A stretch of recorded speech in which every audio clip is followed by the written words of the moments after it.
Students, चलिए start करते हैं हम प्रश्नावली 5.2। इसमें पहला क्वेश्चन में एक ऐसा इंटरेस्टिंग क्वेश्चन है कि इसमें क्या होता है कि इसमें नंबर्स को गायब कर देगा। ठीक है, उस गायब नंबर को ही हमें यहाँ से ढूंढ के निकालना है। ये एक गेम जैसा है, लेकिन इसे जानने से पहले आपको एक छोटा सा जो कॉन्सेप्ट होता है उसे हमें क्लियर करना पड़ेगा। ठीक है, चलिए देख लेते हैं। आप सभी को पता है कि एक सूत्र होता है। क्या सूत्र होता है? A n equal to a plus n minus one into d, ये होता है। ठीक है, मैंने पिछले प्रश्नावली में बताया हुआ है। तो देखिए यहाँ पे क्या होता है, ए एन बराबर क्या होता है? एनवा पद। मतलब हमें क्या होता है? एनवा पद जिसकी जानकारी हमें नहीं होती। ठीक है, उसे हम क्या कहेंगे? एनवा पद। जैसे कि मान लीजिए यहाँ पे हमने बोल दिया A3, मतलब हमें पता है कि कौन सा पद ज्ञात करना है? तीसरा पद ज्ञात करना है। यहाँ पे मैंने बोला कि A10, ठीक है, तो हमें पता है कि यहाँ पर क्या ज्ञात करना है? 10वां पद ज्ञात करना है। ठीक है, तो वही होता है आपका an, जहाँ पे nवां पद मतलब हमें अज्ञात नंबर को ही ज्ञात करना है। ठीक है, वो हो जाएगा आपका nवां पद। ये हो जाएगा आपका प्रथम पद। क्या कहलाता है? प्रथम पद कहलाता है। और ये होता है आपका पदों की संख्या। किसकी संख्या? पदों की संख्या। और डी को आप तो जानते ही होंगे, क्या कहते हैं? इसे कहते हैं सार्वधातुक। ठीक है भाई, ये सब इसका नाम है। ठीक है, अब देखिए अगर मैं आपको बोलूं कि आप चलिए आप 30वां पद निकालिए, तो आप लोग कैसे निकालेंगे? लंबा चौड़ा करने बैठेंगे। ठीक है, तो हमें 30वां पद निकालने के लिए बोलिए मैम, तो हम कर देंगे a plus 30 minus one into D. तो यहाँ से निकल जाएगा a प्लस 29 डी। ठीक है, ये आपने निकाल दिया। ठीक है, करेक्ट है भाई, मैं नहीं बोल रही हूँ कि ये गलत है। ठीक है, लेकिन इसमें एक छोटा सा ट्रिक होता है। क्या होता है बेटा? देखो कि आपको मैं बोल दूं यहाँ पे 39वां पद निकालिए, 49वां पद निकालिए। ठीक है, 39 में 49वां पद निकालिए। ठीक है, अगर मैं इसको ये बोलूं तो आपको फटाक से क्या करना है? a प्लस 48 b ये लाना है। ठीक है, क्योंकि आपके बोर्ड एग्जाम में ना उतना टाइम नहीं है जितना आप सोचते हैं। आपको इतना लंबा करने का टाइम नहीं है भाई। ठीक है, वहां पे तो आपको थोड़ा सा दिमाग लगा के काम करना होगा। जो बोलते हैं ना स्मार्ट स्टडी, वो आपको करना है। ठीक है, तो ये हो जाएगा आपका a प्लस 48 b, ये हो जाएगा। अगर मैं बोलूं 15 पद निकालिए, तो चलिए हमने 15 पद निकाला, a प्लस 14 d, ये हमारा हो गया 15वां पद। ठीक है, अगर आपको पता है प्रथम पद पता है और समांतर पता है, तो आप सीधा सीधा निकाल सकते हैं 15 पद को। ठीक है, इतना ही मुझे बताना था। क्यों बताना था? क्योंकि इसमें एक मिसिंग नंबर है। क्या नंबर है बेटा? तो ये है आपका an मिसिंग है, समांतर मिसिंग है, कहीं पर पहला पद मिसिंग है। ठीक है, ये सभी यहाँ पे आपका मिसिंग है। तो मिसिंग हम कैसे निकालेंगे? मिसिंग हम तब निकालेंगे जब आपको सूत्र पता हो, फॉर्मूला पता हो। आपको जब फॉर्मूला ही नहीं पता होगा तो आप नंबर कैसे निकालेंगे? ठीक है, तो यही मतलब था आपको बताने का कि इस टाइप से आपको निकालना है। और हाँ, अगर आप इस टाइप से सूत्र करते हैं तो डायरेक्ट आपको शॉर्टकट में ही निकालना है। ठीक है, कहीं पे भी निकालिए, आपको शॉर्टकट में निकालना है। आपको अगर बोल दिया तीसरा पद मतलब एक पद कम करके ही उसका फॉर्मूला निकालना है। क्लियर है? चलिए इतना तो हो गया। अब चलते हम प्रश्नावली में कि क्वेश्चन क्या कहता है। निम्नलिखित सारणी में रिक्त स्थानों को भरिए जहां एपी का प्रथम पद क्या है? ए है और सर्वांतर है, एनवा पद ए एन है। ठीक है, यहाँ पे दिया हुआ है, हमारा सूत्र यहाँ पे दिया है। ठीक है, चलिए क्या सूत्र दिया है ये आप लोग देख लीजिए।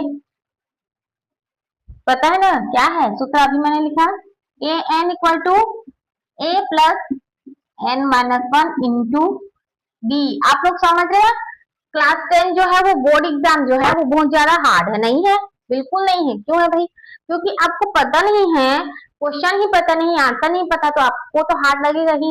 ठीक है, अगर आपको सभी चीज पता है तो कहाँ का हार्ड? बहुत ही सिंपल है। और मैथ्स आपकी निशा मैम है ना, तो मैथ्स को डरने की जरूरत नहीं, क्योंकि आपका यू निकल जाएगा एग्जाम में मैथ। ठीक है, वो भी बहुत ही ज्यादा अच्छे नंबर से। ठीक है, बस इतना है, मैं बताते जा रही हूँ, उसको आपको रिपीट रिपीट रिपीट करते जाना है। ठीक है, चलिए पहला देख लेते हैं। पहला दिया है a बराबर 7 दिया, d बराबर 3, n बराबर 8 दिया, an बराबर कुछ नहीं दिया। तो an बराबर कुछ नहीं दिया है तो हमें क्या लिखना है? an equal to an। ठीक है, ये रख देना है। अब एक ही स्थान पर क्या रखना है? 7 रखिए, यहाँ पे 7 प्लस n माइनस वन, मतलब n क्या दिया है? 8 दिया है, तो 8 रखिए। 8 minus one into D, D क्या दिया है? यहाँ पर 3 दिया है, यहाँ पे 3 रख दीजिए। ठीक है, a प्लस क्या हो जाएगा? 7 7 हो जाएगा, 7 क्या 21, मैं कर दूं सीधा 21, ये हो गया ठीक है ए एन इक्वल टू। तो ए एन इक्वल टू क्या हो जाएगा 21 और 7 कितना हो गया 28 हो गया। यही तो आपको लाना था ठीक है, क्या लाना था भाई ए एन लाना था यहाँ पे, तो हमने ले आए हैं ठीक है। आपको इसी सूत्र से ही लाना है ठीक है, दूसरे सूत्र से नहीं लाना है, ये बात आप लोग को याद रखना है ठीक है। चलिए नेक्स्ट देखते हैं। दूसरा क्या कहता है, ए बराबर दिया है आपका -18 दिया है ठीक है। तो ए एन बराबर कुछ दिया है क्या, 0 दिया है, तो 0 रख दीजिए। ए बराबर दिया -18, तो -18 रखिए यहाँ पे, प्लस एन बराबर क्या दिया है, एन बराबर दिया है 10, 10 रखेंगे भाई। जो जो दिया जा रहा है वो आपको रखते जाना है ठीक है। डी क्या दिया है, कुछ नहीं दिया है ठीक है, तो हमें क्या निकालना है यहाँ पर, डी निकालना है ठीक है। चलिए डी हमें निकालना है। तो अब देखिए यहाँ पे 0 है, यहाँ पे -18 है ठीक है, तो हमें क्या करना है, चलिए -18 को इस साइड ले, ये तो क्या हो जाएगा, ये माइनस जो है वो प्लस में हो जाएगा, 18 बराबर क्या हो जाएगा 9 और एक सॉरी 10 और एक कितना हो गया 9 हुआ ठीक है, और डी का डी, तो अब 9 को भी इस साइड ले क्योंकि डी का मान निकालना है, तो हम कर देंगे 18/9 बराबर डी। अगर कट रहा है तो काटिए, नहीं कट रहा है तो यहीं से आपका आंसर है ठीक है। तो कटेगा भाई क्योंकि 9 के पहाड़ा में तो 18 आता है, कितने बार में 2 बार में आता है, दो डी इक्वल टू क्या हो गया 2 मिल गया हमें, हो गया आपका आंसर। मतलब यहाँ पे क्या भराएगा 2 भराएगा ठीक है, यहाँ पर क्या भराएगा आपका 2 भराएगा। मैं सर्कल कर दे रही हूँ, आप लोग भर लेना ठीक है। यहाँ पे जो आया था आपको वो भरना है ठीक है, कितना आया था आप लोग देख लेंगे, नहीं देखे हैं तो आप लोग थोड़ा सा बैक जाकर देख सकते हैं ठीक है भाई। चलिए तीसरा क्वेश्चन, ए का मान तो दिया ही नहीं है, एन का मान कितना दिया है -5, ये है आपका तीसरा, तो हम कर देंगे यहाँ पे -5 इक्वल टू ए, तो कुछ नहीं तो सेम ए निकालेंगे। एन का मान कितना दिया है 18, 18 - 1 कितना होता है 16 होता है क्या। डी कितना दिया है -3, यहाँ पे हम करेंगे -3, ये हो गया ठीक है। चलिए -5 इक्वल टू ए प्लस कितना है 18 में 1 गया तो 17 -3, ये हो जाएगा -5 इक्वल टू ए प्लस 17 किया कितना होता है 51 ठीक है, तो -51 हो जाएगा, यहाँ पे हम डायरेक्ट कर दे -51 ठीक है। अब माइनस है तो इसी से लिए, ये तो -5 प्लस 15 इक्वल टू कितना हो जाएगा ए हो जाएगा, और ए इक्वल टू यहाँ पे क्या हो जाएगा 15 में 17 से 51 है ना, मैंने 15 लिख दिया, ये हो जाएगा आपका 51 ठीक है। ये ऐसे एक को पीछे लिखना था, मैंने आगे लिख दिया, वही तो गलती हो जाता है। चलिए अब 51 में हम 5 घटाएंगे क्या मिलेगा, तो हमें मिलेगा 46, प्लस में आएगा या माइनस में आएगा, ये कमेंट करके कमेंट बॉक्स में बताइए जरूर, क्योंकि मैंने बार बार बताया था कि ये प्लस में आता है माइनस में आता है, बड़ी संख्या में माइनस रहता है तो माइनस लगता है, छोटी संख्या में माइनस लगता है तो प्लस लगता है ठीक है। चलिए आपको इसको बताना है भाई क्या में आएगा ठीक है, प्लस में आएगा कि माइनस में आएगा, ये आपको बताना है। यहाँ पे मैं भर दे रही हूँ, आपको प्लस माइनस यहाँ पे बताना है कमेंट करके, ओके। चलिए नेक्स्ट देखते हैं 4 नंबर का क्वेश्चन क्या कहता है, क्या क्या मिसिंग है उसको भी देखेंगे हम लोग। चलिए 4 नंबर क्या है, -18.9 क्या है, ए का मान है और ए एन का मान है 3.6, तो यहाँ पे हम लिखेंगे 3.6 कर दिया। ए का मान क्या है -18.9 प्लस एन कितना दिया है, तो एन हमारे पास कुछ नहीं है, मतलब n-1 ही होगा ठीक है। डी कितना दिया है 2.5 दिया है, 2.5 रखिए, बहुत ही ज्यादा सिंपल है, मजेदार है, क्यों क्योंकि ये दशमलव वाला है, आप सभी को पता है दशमलव में से कैसे सॉल्व किया जाता है ठीक है, नहीं आता तो देख लीजिए। चलिए अब क्या करना है, 3.6 है -18.9 है, पहले तो इसको इधर ले आइए। चलिए ज्यादा दिमाग खर्चा करने का जरूरत नहीं है, जो है उसको ऐसे सॉल्व करते जाएंगे ठीक है। चलिए जो जो दिखते जा रहा है सीधा सीधा वो करते जाएंगे, इतना हो गया। अब सिर्फ दिख रहा है क्या बचा n-1 इंटू 2.5 दिया है, तो हम इसे चलिए अंदर में गुणा कर दें क्या, डायरेक्ट हम कर देंगे 2.5 का गुणा n के साथ करेंगे, ये हो जाएगा 2.5n माइनस 2.5 हो गई है ठीक है। अब क्या करना है 18.9 में 3.6 जोड़ना है, तो चलिए जोड़िए, तो 18.9 और किसे करना है 3.6 ठीक है। दशमलव के नीचे में ही दशमलव लगेगा, दशमलव के सामने वही संख्या, दशमलव के बाद जो संख्या वो संख्या ठीक है। 9 और 6 कितना हो जाता है? 15 हो जाएगा। 15 का 5, हाथ से लाया 1, 8 3 कितना हो गया? 12, 12 का 2, ठीक है। और एक और एक 2, कितना हो गया भाई? यहाँ पे दशमलव 22.5, ठीक है। तो ये हो जाएगा आपका 22.5। उसके बाद आपको क्या करना है? 2.5 है तो सेम पर रहने देंगे, -2.5, ठीक है। एन के साथ है तो एन को वाला को छोड़ दीजिए। यहाँ पे माइनस दिख रहा है, -2.5 इस साइड ले आइए तो प्लस में, तो ये क्या हो जाएगा? डायरेक्ट कर दो, 2.5 प्लस जोड़ना है ना, 2.5, 5 5 कितना हो गया? 10, हाथ लाए 1, 2 2 4 का 5 और 2 का तो मतलब क्या आया? 25.0, मतलब हम बोल सकते हैं कि यहाँ पर 25, ठीक है। 25 बराबर हो जाएगा 2.5 एन, ये हो जाएगा। तो एन का मान हमें निकालना है, ठीक है। क्या निकालना है? एन का मान यहाँ पे निकालना है।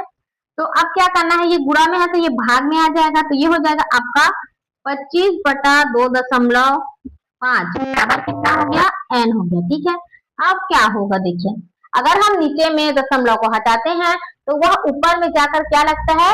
0 लगता है। ये बात आप लोग को याद रखना है, ठीक है। अगर हम दशमलव लगाते हैं यहाँ पर, सॉरी हटाते हैं, ठीक है, ये वाला अगर हमने हटा दिया और यहाँ पे क्या कर दिया? 25 कर दिया, ठीक है।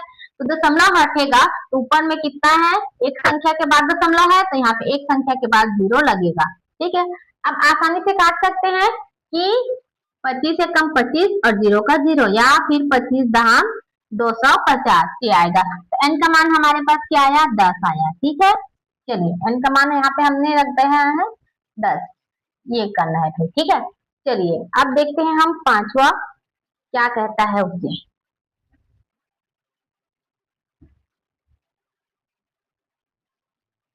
चलिए देखिए पांचवा नंबर का,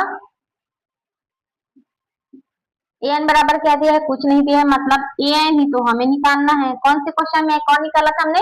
क्वेश्चन नंबर 1 में, ठीक है। चलिए उसे कैसे करना है? अब ए इक्वल टू क्या है? 3.5, ये हो जाएगा आपका 3.5 प्लस n-1, n का मान क्या है यहाँ पर? 105, 105 है क्या? देख लूं क्या? ठीक है 105 ही है। 105 -1 इंटू क्या है? डी, डी का मान कितना है भाई? 0 है, ये हो जाएगा 0, ठीक है। चलिए आगे सॉल्व कीजिए। ए एन इक्वल टू 3.5 प्लस ये क्या हो जाएगा? 104 इंटू 0। अब देखिए किसी भी नंबर में या किसी भी संख्या में आप 0 का गुणा करते हैं तो उसका मान क्या होता है? हमेशा 0 ही होता है। तो यहाँ पे हम 104 में 0 का गुणा करेंगे तो क्या आएगा? 0 ही आएगा, ठीक है। तो ए एन इक्वल टू क्या आएगा? और 305 में आप, सॉरी 3.5 में आप 0 जोड़ेंगे तो क्या 0 होगा? नहीं होगा, 3.5 ही होगा। तो यही तो आपका आंसर है भाई, ठीक है। क्योंकि आगे तो सॉल्व होने वाला नहीं है, क्योंकि हमें ए एन का मान निकालना था, तो हमारे पास आ गया ए एन का मान 3.5, ठीक है। आप चाहे तो आगे सॉल्व कर सकते हैं कि मतलब इन सबको आप यहाँ पे रख के सॉल्व कर सकते हैं, ठीक है। ये बन जाएगा आपका क्वेश्चन नंबर 1, ठीक है। यहाँ से आपका क्वेश्चन नंबर 1 खत्म होता है। अगली क्लास में हम क्वेश्चन नंबर 2 से स्टार्ट करेंगे। अगर वीडियो अच्छा लगे तो लाइक करें, शेयर करें, सब्सक्राइब करना ना भूले। अब मिलते हैं अगली क्लास में, तब तक देखते रहिए, सीखते रहिए और मैथ्स का रिजल्ट करते रहिए। Thank you.